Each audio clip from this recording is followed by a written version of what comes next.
ఇవాళ నేను కొడంగల్ నియోజకవర్గం మన బొమ్రాస్పేట మండలం రేగడి మైలారం దగ్గర ఉన్నటువంటి మూడు మామల తండా ఊరికి వచ్చిన.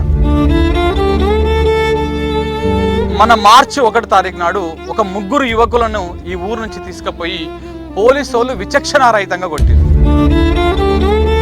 ఇప్పుడు అమ్మ అన్నాడు, నీ అమ్మ దిగుతా లంబడి కొడుకులు అట్లా అన్నాడు.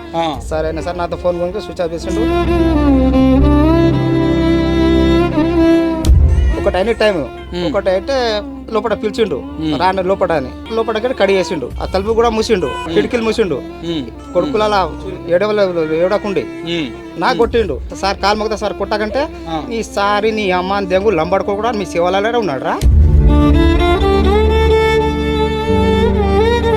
అతని కాలు మొక్కుతుండే ఏమి సార్, 5 నిమిషాలు ఆగి కొట్టండి సార్.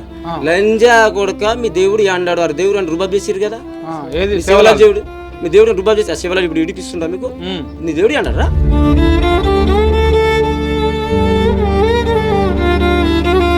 మరి సీఎం గారి సొంత నియోజకవర్గము కొడంగల్ నియోజకవర్గము, మరి ఇక్కడ పోలీసు వాళ్ళ రౌడీ రాజ్యము, పోలీసు వాళ్ళ దౌర్జన్యం ఎందుకు ఇంతలా ఉంది?